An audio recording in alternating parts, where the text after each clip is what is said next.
শহরের কোলাহল এবং কর্মজীবনের ব্যস্ততার থেকে বেরিয়ে হিমালয়ের বুকে ৩-৪ দিন নিরিবিলিতে কাটাতে চাইলে গন্তব্য হতে পারে পেলিং, রাবাংলা ও নামচি।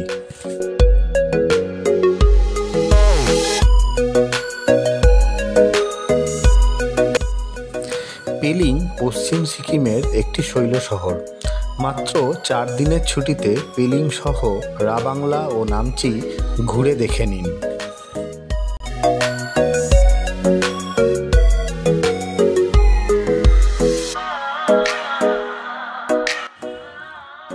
ভিডিওর শুরুতেই বলে রাখি, সিকিম একটি প্লাস্টিক বর্জিত রাজ্য। এখানে যত্রতত্র প্লাস্টিক ও নোংরা ফেলা দণ্ডনীয় অপরাধ।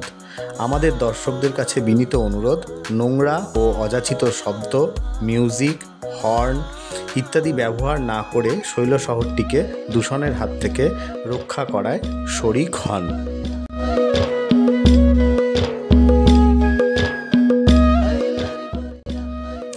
আমাদের এই ভিডিওতে পেলিং, রাবাংলা ও নামচিতে কোথায় থাকবেন, কি ঘুরবেন সমস্ত বৃত্তান্ত পাবেন।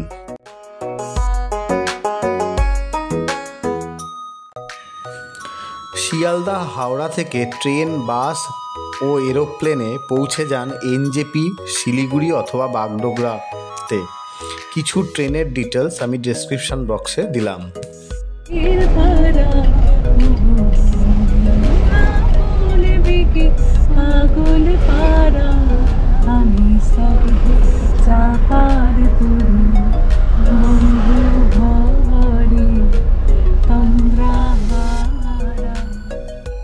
এনজেপি থেকে পেলিং পৌঁছানো যায় শেয়ার কার, বাস ও প্রাইভেট কারে।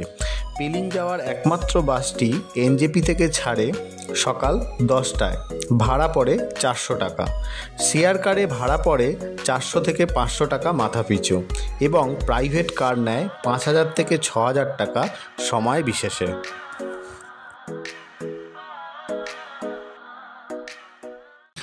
আমরা এনজেপি থেকে একটি গাড়ি ভাড়া করেছিলাম, যেটি আমাদের প্রথম দিন পেলিং ড্রপ করে দ্বিতীয় দিন পেলিং ও তৃতীয় দিন নামচি ঘুরিয়ে রাবাংলা ড্রপ করে। চতুর্থ দিন এই গাড়িটি আমাদের এনজেপি ছেড়ে দেয়। 10 সিটের এই গাড়িটি ভাড়া পড়েছিল 22,000 টাকা। ড্রাইভারের থাকা খাওয়া তার নিজের দায়িত্ব। ড্রাইভারের নাম্বার আমি স্ক্রিনে দিলাম। আমরা সকাল 7:30-এর মধ্যে এনজেপি থেকে রওনা দিয়ে পেলিং পৌঁছেছিলাম দুপুর 1টা নাগাদ। আমরা উঠেছিলাম আপার পেলিংয়ে হোটেল ব্লু বেন অ্যালপাইনে। আমাদের 5 জন অ্যাডাল্ট ও একটি বাচ্চার জন্য একটি 6 বেড ডুপ্লেক্স রুমের ভাড়া পড়েছিল 3000 টাকা পার ডে, কমপ্লিমেন্টারি ব্রেকফাস্ট সহ।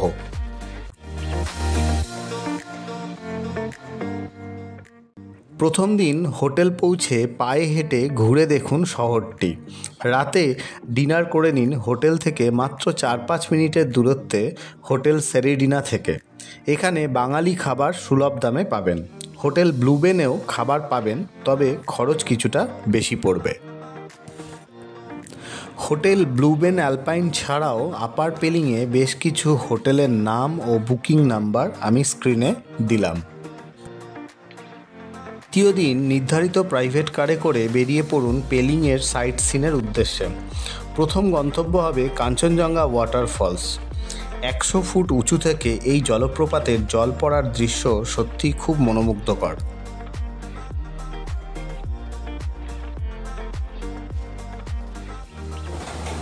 এখান থেকে চলে আসুন কমলালেবুর বাগান দেখতে। কমলালেবুর বাগান দেখে সিঁড়ি দিয়ে নেবে চলে যান নদী তটে। অপরূপ প্রাকৃতিক শোভা সমস্ত ক্লান্তি মুছে দেবে নিমেষে। আমাদের তৃতীয় গন্তব্য হবে পেলিংয়ের বিখ্যাত স্কাই ওয়াক এবং তার পাশে মহাযান বোধিসত্ত্ব চেনরেজিগের স্ট্যাচু। চেনরেজিগের এই 137 ফুট অর্থাৎ 42 মিটার লম্বা মূর্তিটি বিশ্বের সবচেয়ে লম্বা চেনরেজিগের মূর্তি।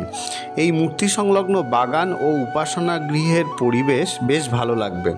170 থেকে 80টি সিঁড়ি চড়ে এখানে পৌঁছাতে হয়।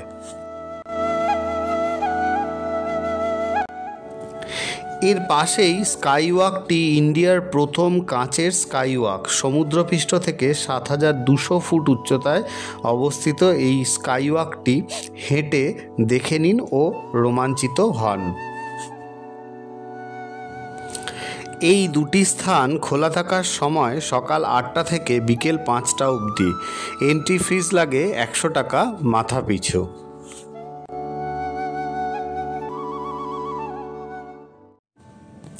পরের গন্তব্য হবে সত্যজিৎ রায়ের ফেলুদা অ্যাডভেঞ্চার গ্যাংটকে গণ্ডগোল খ্যাত পেমিয়াংচি মনেস্ট্রি।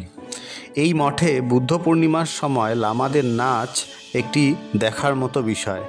এছাড়াও এই মঠে বিভিন্ন শিল্প, দৈনন্দিন সামগ্রী এবং পোর্ট্রেট সংরক্ষিত আছে। গাড়ি নিয়ে প্রবেশের জন্য ৫০ টাকা এন্ট্রি ফি দিতে হয়। মঠ খোলা থাকার সময় সকাল ৭টা থেকে সন্ধে।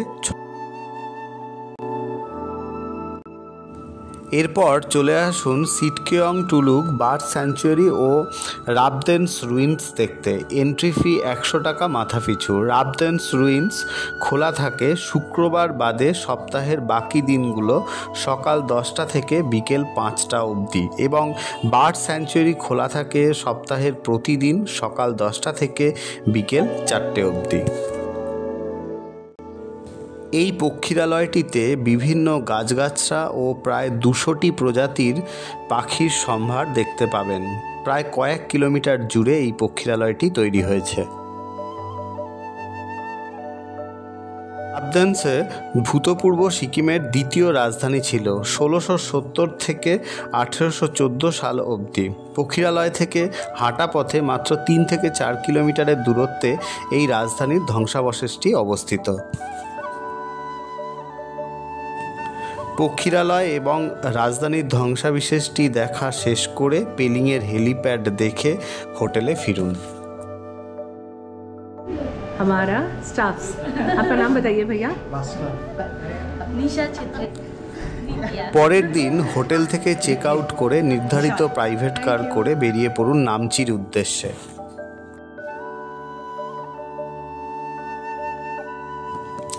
এই দিনের একমাত্র ও প্রধান গন্তব্য নামচির বিখ্যাত চারধাম। বিস্তীর্ণ অঞ্চল জুড়ে তৈরি এই চারধাম মন্দিরের প্রাঙ্গণে ভগবান শিবের 12টি জ্যোতির্লিঙ্গের ক্ষুদ্র সংস্করণ আছে। এছাড়াও আছে ভোলে বাবার 33 মিটার উঁচু মূর্তি।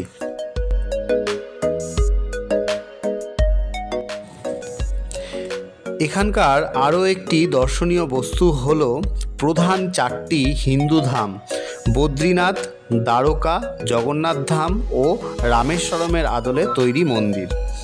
মন্দিরের পরিবেশ ও ব্যাপ্তি খুবই মনোমুগ্ধকর।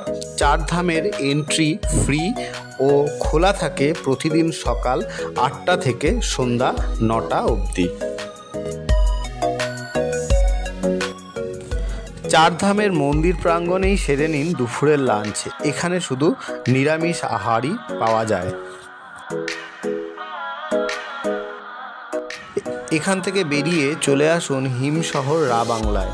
কুয়াশা ঘেরা বিকালে রাবাংলার হোটেলে চেক ইন করুন।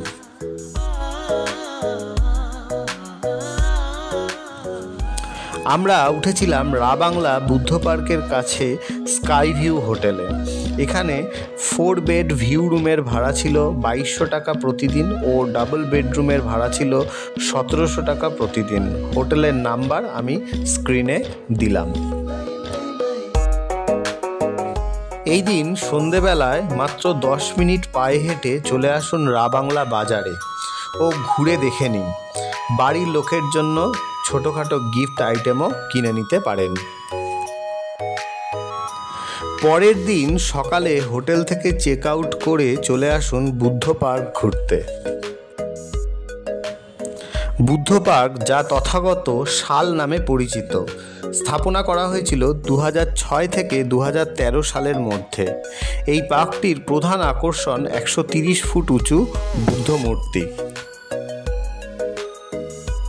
কপাল ভালো থাকলে এই মূর্তির পিছনে কাঞ্চনজঙ্ঘা দেখা যায়, কিন্তু মেঘ থাকার কারণে আমরা তা পাইনি। পার্ক, বুদ্ধমূর্তি ও সৌধটির ভিতরের চিত্র প্রদর্শনী দেখতে সময় লাগবে প্রায় ঘন্টা 2 থেকে 3। এই পার্ক ঘোরার জন্য এন্ট্রি ফি লাগে 50 টাকা মাথা পিছু। পার্ক খোলা থাকে প্রতিদিন সকাল 9টা থেকে সন্ধ্যা 6টা অবধি। পার্কের মধ্যেই আছে সবুজ বনানী ঘেরা চোজো লেক।